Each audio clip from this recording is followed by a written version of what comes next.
Merhaba arkadaşlar, kanalıma hoş geldiniz. Bugün sizlere kedi sahiplenmeden önce evimizde bulunması gereken malzemeler hakkında bilgiler vereceğim. Daha doğrusu bir kediyi sahiplenmeden önce ön hazırlık yapacağız.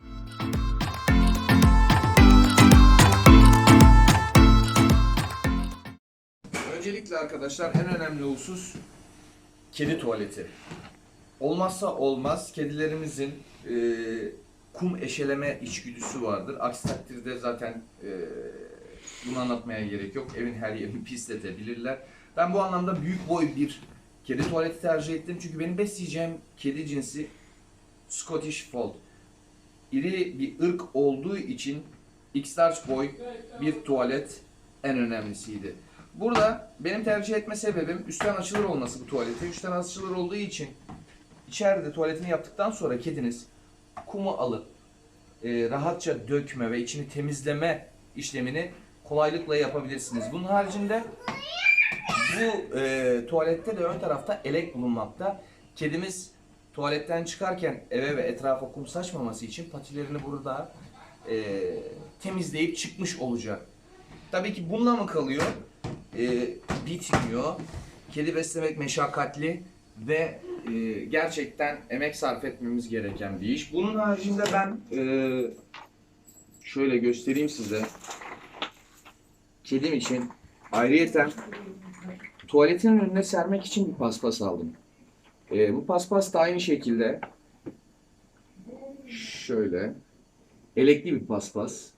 Ya olası kedimin ayağında kum kaldı, etraf kirletmemesi için, toz, toprak olmaması için veyahut da ayağında herhangi bir pisliği içeriye taşımaması adına bunu ayrıyeten tuvaletimin önüne koyacağım.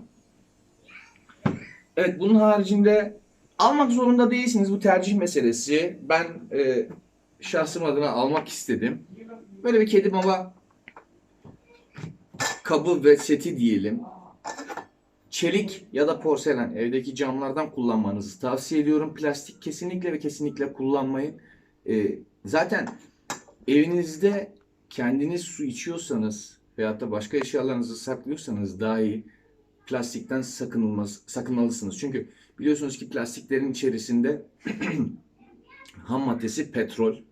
Dolayısıyla ileriye dönük rahatsızlıklar verebiliyor. Dolayısıyla plastikten her zaman kaçının. Hem evde beslediğiniz canlılar için hem de kendi sağlığınız adına içtiğiniz su şişelerini plastik yerine cam olarak tercih edin. Saklama kapları dahil. Dediğim gibi böyle bir mama kabı temin ettim. Bu da güzel bir MDF'den. Çok kaliteli bir malzeme belki değil. Bana göre sıkıştırılmış. Çok kaliteli değil ama hani iş görür mü? Kesinlikle fazlasıyla iş görecektir. Bunun haricinde arkadaşlar şöyle bir oyun kulesi aldım. İçinde pimpon topları var rengarenk. Bilmiyorum. Kedim henüz daha ne süt emiyor. Geldiği zaman göreceğiz. Sevip sevmediğini, oynayıp oynamadığını. Tecrübelerimde sizden yine paylaşacağım. Ama hoşuma gitti. Oynayabileceği, yavru bir kedinin oynayabileceği, belki büyük bir kedi de oynayabilir. Hoş bir piramit, içinde pimpon topu olan. Bunu tercih ettim. Olmazsa olmazlardan bir tanesi arkadaşlar. Olta. Kediler buna bayılıyor. Yani eminim ki başka videolarda da izlemişsinizdir. Kedilerin en sevdiği oyuncak belki de diyebilirim bu oltalar. Emin olun kedinizle çok güzel zaman geçirebilirsiniz bu oltalar sayesinde. Ve evet. Diş fırçası. Diş bakımı çok önemli kedilerde de. Tartar oluşumu ve diş ağız sağlığı için yavrudan alıştırmanız gerekiyor arkadaşlar. Eğer diş fırçalama alışkanlığını yavruyken kazandıramazsanız kedilerinize ileriye dönük çok ciddi sıkıntı olabilir. Dolayısıyla kediniz eve ilk geldiği andan itibaren diş sağlığı adına bu diş fırçalarına alıştırın.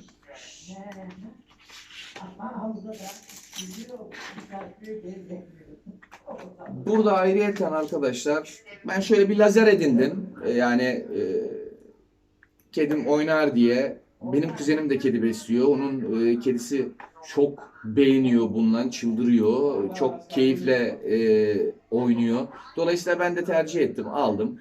Bu lazerlerle bakalım geldiği zaman eve beğenecek mi, beğenmeyecek mi? Bunun haricinde şu şekilde tarak ve tırnak makasım var.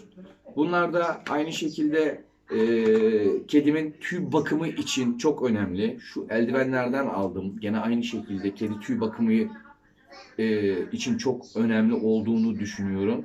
Çünkü e, yani kısa tüylü bir tür de olsa benim beslediğim kedilerin tüylerinin düzenli olarak taranması gerekiyor.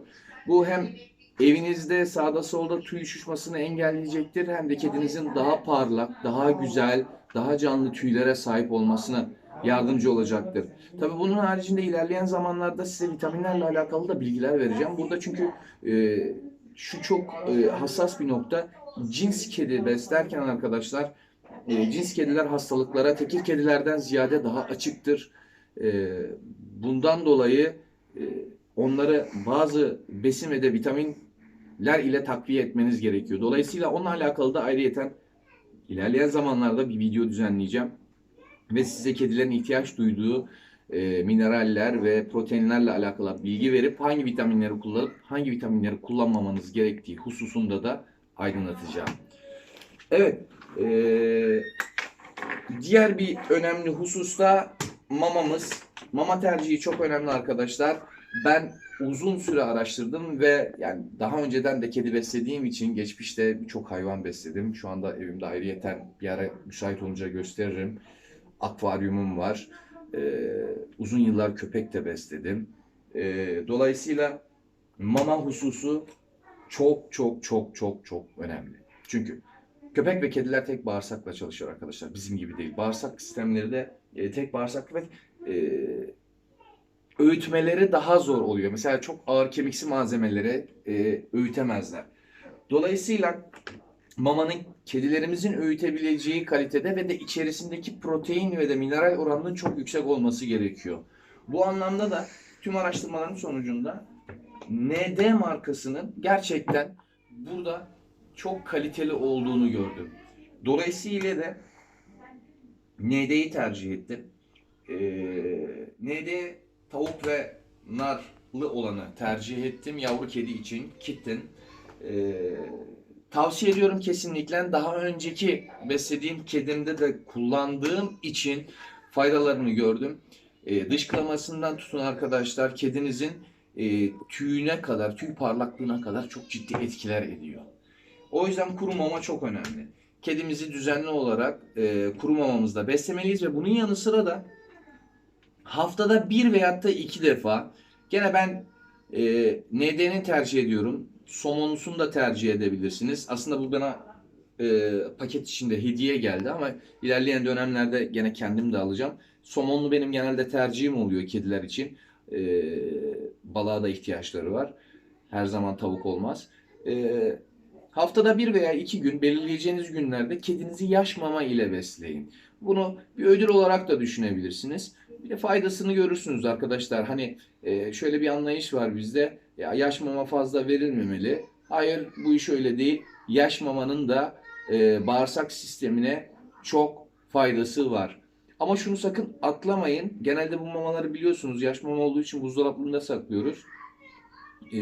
Kedinize vermeden önce çıkartıp bir yarım saat odasında bekletin. Ondan sonra kedinize verin. Çünkü e, cins kediler, tekrarlıyorum, tekir kedi gibi olmadığı için hastalıklara çok açıklar. Ve dolayısıyla da sıcak, soğuk onları çok ciddi etkileyebilir. Bu anlamda çok dikkat etmeniz gerekiyor. Dediğim gibi arkadaşlar, yani kedinizi sahiplendikten sonra kediniz eve gelmeden önce temin etmeniz gereken en önemli malzemeler bunlar. Tabii ki oyuncaktır vesairedir, ilerleyen zamanlarda da temin edebilirsiniz. Ben almışken her şey tam olsun dedim ama kesinlikle ve kesinlikle olmazsa olmazımız kedi tuvaletimiz, mamamız ve tabii ki kedi kumumuz. Oraya değinmeyi atladım bu arada. Kedi kumumu sipariş verdim, internetten aldım. gördüğünüz bütün ürünleri internetten aldım. İnternetten aldığım için daha uyguna geldi. Hepsi burada uygulamasında indirim vardı. Oradan faydalandım. Siz de araştırabilirsiniz. Farklı farklı uygulamalar var biliyorsunuz. İşte hepsi burada, Trendyol vesaire vesaire, bir bakabilirsiniz. Farklı farklı indirimler oluyor. Bu indirimlerden faydalanarak aldım. Kedi kumunu da Proline olarak aldım. Proline aktif karbonlu ama kokusuz. Lütfen kokusuz tercih edin. Çünkü kokulu kedi kumları ilerleyen dönemlerde kedilerimizin akciğer problemi yaşamalarına sebebiyet veriyor. Dolayısıyla kedi kumunuzun kesinlikle e, kokusuz olması lazım. Bir diğer ayrıntı da aslında kedi kumunun çok az toz çıkartıyor olması gerekiyor ama yani bugüne kadar benim deneyimlerimden yola çıkarak söylüyorum. Toz çıkartmayan kedi kumu ne yazık ki yok. Hepsi çıkıyor. Proline'da yani uygun, fiyatı çok uygun. 30 ila 50 TL arasında, 10 kilolukların fiyatı değişiyor. Bana göre fiyat performans ürünü, kullanılabilir. Dediğim gibi ben Proline aldım. Kedim geldiği zaman onu kullanacağım. Bu anlamda size de öneririm. Hani çok fazla uçuk fiyatlarda kedi e, kumları da var ama bana göre topaklanan kedi kumları arasında Proline e, kullanılabilecek, fiyat performans olarak da kullanılabilecek en iyi ürün diyebiliyorum. Eğer tercih ederseniz alıp deneyebilirsiniz.